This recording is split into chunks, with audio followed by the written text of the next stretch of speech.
Вы основатель и руководитель школы кинетического имиджа. На ваших ресурсах написано, что проект уникален и не имеет аналогов в мире.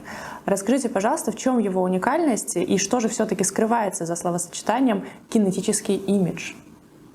Уникальность в применимости. Есть очень много различных типирований человека. То есть ты такого типа или ты предрасположен к этому. Когда мы подходим к реальной ситуации, когда надо что-то решать, в большинстве случаев это не работает или работает не настолько эффективно. Что мы делаем? Мы моделируем ситуацию, снимаем на видео и видим детально в каждой секунде, поведение человека помогает или мешает. Уникальность в простоте и применимости, как колесо. Но без колеса далеко не уедешь. А каким образом человек меняется? Как он меняется? Вот он увидел со стороны, да, что вот у него что-то не так. Как он может себя изменить? Первое, что он может сделать, он может перестать действовать как раньше и начать делать по-другому. Ну вот, например, мы встаем, садимся, да? Мы можем встать с одной точкой опоры, и наши ноги слабые, и мы напрягаемся. А можно сделать две точки опоры. Можно двигаться через внешний контур по-мужски, а можно внутренний. Внешне расслабить, внутренне оставить. Получается женские движения. Видно, как я меняюсь? Конечно. Причем-то сразу же мгновенно происходит. Согласна с вами. Вопрос такой. В интернете вас часто называют русским Аланом Пизом. Есть ли в какой-то части сходство между вашей методикой и языком жестом Пиза? Мы обратили внимание, что вы часто фотографируетесь со скрещенными на груди руками. Согласно Пизу, этот жест считается закрытым, и его не должны использовать те, кто выступает публично. Как вы можете это вот с него и начнем. прокомментировать? Вариант первый. Я закрыт или открыт? Закрыто. Вариант второй. Я закрыт или открыт? Закрыто. А где я больше закрыт? Вот здесь или вот здесь? Во втором варианте. А теперь я вообще скрещенность убираю.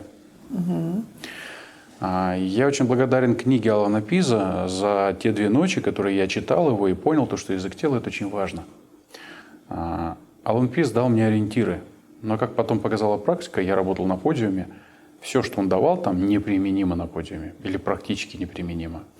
И мне пришлось создать заново весь алгоритм, алфавит человеческих жестов. Причем есть очень много теоретических выкладок не только Пиза, других людей, да? Но когда мы подходим к практике, я знаю докторов наук, людей, которые выпустили свои книги по невербалике, но вот надо решить задачу, и человек не может, потому что он теоретик. Когда мы скрещиваем руки, мы можем их скрещивать по-разному. Я могу раскрыть грудь и шею, могу сделать их стабильными, могу зажаться. Одни и те же скрещенные руки. Здесь у меня стабильность, здесь я наблюдаю. Я могу быть, конечно, открытым, а могу быть закрытым так. Я предпочитаю держать рамку. Мне нравится видеть, наблюдать, но быть на дистанции. Отличный инструмент. А скажите, пожалуйста, на кого вы в первую очередь ориентировались, создавая свою методику? Кому хотели помочь? Кто эти люди? Какие характеристики? Может, какой-то собирательный образ есть? Все начиналось с конкурсов красоты. Вот приходит манекенщица, будущая манекенщица, возможно. Она выходит на подиум, но ей не хлопают. А идет за ней рядом такая же, практически неотличимая, но ей хлопают. И я часто слышал, это внутреннее содержание, это харизма, это духовность. Нет, все просто. Она образует общее энергетическое поле с залом или нет? Она может быть некрасива генетически, но то, как она двигается и то, как она создает общее энергетическое поле с залом, как раз отвечает за желание хлопать ей, хвалить ее, ну и, собственно, голосовать за нее. Разве можно научиться быть харизматичным? Я бы сказал, можно научиться не напрягать людей, а общаться с ними комфортно. И второе, что можно сделать, да, можно научиться понравиться. Есть 2 пути. Объяснять много или просто понравиться. А вот это абсолютно легко научиться. Как я поняла, с помощью вашей методики можно решить самые разные жизненные задачи. Понравиться людям при первой встрече, быть приятным в новом обществе, изменить впечатление о себе там, где вас давно уже знают, привлечь статусного мужчину, выйти замуж. А вы можете привести какие-то реальные примеры? Да, пример первый. Мальчика 10 лет били до синяков в школе, он приходил и не хотел идти в школу. Я показал ему на видеозаписи, что в его поведении заставляет других детей, буквально заставляет хотеть ударить его. Мы поработали 20-25 минут. Я показал, что его делает таким жертвенным, и какое поведение у него должно быть, если он хочет, чтобы к нему нормально относились. И он перестал приходить домой в синяках. Ну, то есть я вижу проблему, я ее помогаю решить. Это что работа с женщинами. Ну, вот есть красивая женщина, да, но почему-то она легко притягивает, а удержать не может. Или она пользуется, скажем так, спросом, да, к ней многие тянутся, но почему-то на длительные отношения не может выйти. Или к ней постоянно тянутся такие сальные мужчины, да, сластолюбцы. А мы смотрим на видео и понимаем, что ее тело зовет таких, а достойных, наоборот, не притягивает. Или мужчина, он профессионал, но он почему-то не может реализоваться в полной мере. Мы смотрим детально на видео, что говорит его тело, как он впечатление производит, немного видоизменяем, и все, и начинает восприниматься по-другому. По сути, мы работаем с адаптацией. Но и два вида адаптации. Адаптация меня под пространство и адаптация пространства под меня. Вот я разверну прям более детально. Давайте. Например, сейчас я адаптирован или нет? Нет. Я напряжен, да. Напряжен. И мало того, что я напряжен, рядом со мной как становится? Комфортно или нет? Некомфортно. Некомфортно. Сейчас я сажусь в более адаптированную позу. Получше, похуже? Комфортнее. Теперь я сажусь еще более удобно для себя, расслабляюсь. Второе. Мое взаимодействие со средой. Вот сейчас я беру стакан, а сейчас стакан берет меня. Видно, глаза уже сложил? Конечно. Сейчас я в дефиците. У меня мало объемов, мало энергии. Сейчас у меня нет дефицита. А сейчас у меня избыточность. Излишняя причем, да, такая. Дальше. Сейчас я пью, а сейчас стакан из меня пьет. Я часто вижу людей, которые позволяют не себе жить, а вещам вокруг них. Их кофе их пьет, их обед их ест, их машина их открывает, их документы их достают. А когда ты служишь чему-то, ты себя не уважаешь. А если ты сам себя не уважаешь, кто с тобой будет считаться? И вот мне очень хочется, чтобы люди увидели себя со стороны и поняли, почему к ним так относятся. Первое, что вы можете сделать, чем вот уникальна, на мой взгляд, эта методика, это просто и быстро. Не надо много раз ходить на сессии. Не надо годами работать с психоаналитиком. Нет необходимости лезть внутрь себя. Мы снаружи меняем впечатление. И вот как меняется форма, так мгновенно меняется содержание. Вот мы сейчас с вами как раз делали видеоанализ. Вот как у вас впечатление сложилось? Насколько вы в голове у себя были похожи на то, что вы увидели на экране? Абсолютно разные вещи. На самом деле я себя ощущаю по одному. Как показалось на практике, выгляжу совершенно по-другому. Я была достаточно удивлена, потому что действительно есть какие-то вопросы, проблемы, мелочи, которые действительно влияют на мое самоощущение и восприятие людьми меня конкретно. Да, и над этим нужно работать, я считаю. Как вы думаете, кому это действительно может быть полезно? Вот мы сделали сколько? Минут 20 потратили на видеоанализ, да? Полезно, я считаю, всем, кто хочет как-то расти, развиваться и делать себя лучше. Точно всем подойдет, я считаю. Да, это крутая методика на самом деле. Раньше я не слышала. Благодаря вам услышала и узнала что-то новое. А скажите, вот такой вопрос. Применима ли ваша методика для решения бизнес-задач? Каких именно? Можно ли при помощи нее заработать большее количество денег? Конечно. Я покажу на примере. Я сейчас двигаюсь от головы. Здравствуйте, я дорогой специалист. Верите, не верите? Не очень. Не очень. Теперь я сдвигаю центр, откуда я двигаюсь, в грудь. Здравствуйте. Я дорогой специалист. Дороже, дешевле? Ну, чуть дороже, но не очень. Ну, не очень, потому что я доказываю, видно, Да, напираю. да. Теперь я сдвигаю этот центр, откуда я двигаюсь, в живот и даже немного в бедра. Вот я сижу. Здравствуйте. Я дорогой специалист. Ну, вы излучаете уверенность. Да. Где это работает? Конечно, в любых бизнес-процессах, где человек общается с другим человеком, где чеки зависят от взаимоотношений двух людей, двух и более. И вот мы моделируем ситуацию, ну, например, продажа в розничном зале. И смотрим, напрягает ли клиента продавец. Был в Дубае, в молле. Захожу покупать какую-то технику.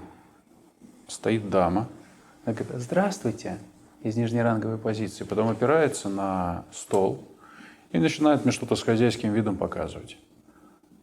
Вот это мощнейший конфликтоген в этой позиции, потому что она говорит, так, здесь я решаю, а Но вот это этот вас палец. отталкивает, и вы не купите, Ну, соответственно. конечно. Знаете как, я, может быть, и куплю, потому что я уже пришел. Я второй раз туда не приду. Ну, да. Потому что меня там напрягали. Причем я-то как человек, который давно этим занимается, осознаю. А люди бессознательно, я так понимаю, да. А продавец, который регулярно делает вот так и так пальцем показывает, она что же не осознает? Конечно. И вот эти простейшие вещи мы моделируем ситуации, выбираем. Если речь идет о каких-то часто повторяющихся процессах, это сильно влияет на чеки. Но есть ситуации не пулеметчика, когда клиент, а снайпера, когда мы долго готовим сделку, потом выходим на нее. И там нет мелочей, есть детали. И провал в подготовке – это подготовка к провалу. То есть мы просто зашли на переговоры, да, но чуть-чуть не доработали. Здесь мы генетически не проявлены. Тут одежда наша одна, она нам подходит. Но она говорит другому, что ты чужой. Я, например, в костюме, а он не в костюме. Или я в поло, а он не совсем в поло. Речь не идет о идентичности, прям вот один в один. Но быть не чужим – это критически важно. Причем я сейчас говорю о простых вещах, но когда решение сделки идет на 10 лет карьеры человека или получения миллиарда с лишним, или не получения, наверное, оно того стоит. Поэтому, конечно, в бизнесе это абсолютно применимо. Да, ваш подход действительно оригинален. Вы решаете жизненные бизнес-задачи не через психологию, знания или навыки, а через изменение впечатления, поз, жестов, движений, силуэтов, через создание атмосферы. Как человеку, никогда не слышавшему о кинетике, попробовать этот удивительный инструмент? С чего нужно ему начать? Что вы посоветуете? Начать с себя надо. Вообще, самая лучшая работа – это записать себя на видео и посмотреть, что же мы реально транслируем. Как это делается? У всех есть камера, телефон. Ставите, садитесь, встаете, берете какой-то предмет и смотрите. Если у вас 3 вида дефицита. Первое – дефицит времени. Вот сейчас моя голова намного быстрее придет к чему-то. Насколько намного? Примерно на полсекунды. А здесь уже секунда дефицит. Видно? Конечно. Тело запаздывает. Второй дефицит – дефицит пространства. Я, например, сейчас сижу, но я занимаю мало места. Угу. И я специалистом хуже от этого не стал. А впечатление? Хуже. Мое тело направлено вовнутрь. Третье. Дефицит энергии. Здравствуйте, я дорогой специалист. А впечатление? Дорогой, но уставший. Да. Либо наоборот. Вот этим часто грешат специалисты, которые постоянно пытаются понравиться. Здравствуйте, я торчу. Конечно, да. То, что вы рассказываете, действительно впечатляет. Хочется, чтобы этот универсальный инструмент освоили многие люди. Привлекательность, успешная карьера, прибыльный бизнес, крепкие отношения — это то, чего хотят люди во всем мире, в принципе. Планируете ли вы расширяться? В каких странах вас можно будет увидеть в ближайшее время? Это страны СНГ или более масштабная история? На данный момент я не был никогда за границей. Вот за 46 лет я никогда не выезжал за границу. Месяц назад я выехал в Дубай на 3 дня. Меня позвал клиент, мы пообщались, и я получил предложение открыть центр там. Центр развития человека, который помогает человеку реализоваться. Безусловно, это одна из площадок будет, и я надеюсь, что все получится. После Дубая это как хаб. Дальше это мы будем отдавать в другие страны. Я вижу, как это помогает людям. Я вижу, как это помогает в бизнесе. И я вижу еще больше интереса, когда люди говорят о своих детях. Потому что когда вы начинаете думать, как двигается ваш ребенок и что он может получить от жизни, невербалика, кинетика – это прям критически важно. Многие люди хотят передать это своим детям. Поэтому я думаю, что это будет много разных стран. Причем не обязательно я там буду присутствовать, я буду передавать эту методику, чтобы люди применяли, ну и, соответственно, росли и развивались. Я вас благодарю за полезную информацию, за интервью. Очень рада были с вами познакомиться. Спасибо за беседу. Я думаю, что мы еще с вами посотрудничаем, поработаем. Я сама хочу этому научиться и, скорее всего, прийти на ваш тренинг. Спасибо вам большое. Приходите. Хотел в свою очередь в последний вопрос задать. Что было самым важным для вас сегодня на видеоразборе, на личном вашем? Самое важное, то, что увидела со стороны, что действительно есть моменты в моей физиологии, в моих движениях, которые влияют на мое продвижение в дальнейшем, да, в жизни, на мой рост и на восприятие людей меня. И я знаю, что это можно изменить, стать лучше и стать более успешным человеком.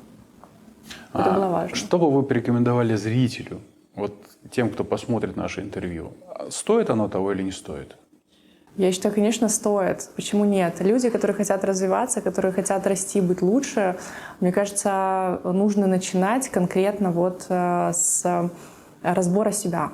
То есть посмотреть, как вы двигаетесь, над чем нужно работать, что нужно в себе менять, чтобы стать лучше. Да, я считаю, этим нужно заниматься. Поэтому зрители могут записать себе на видео, как встают, садятся, берут что-то, прислать нам. Мы разберем, пришлем обратную связь. Человек увидит, что же он на самом деле транслирует и как это может помочь ему в жизни. Спасибо, что пришли.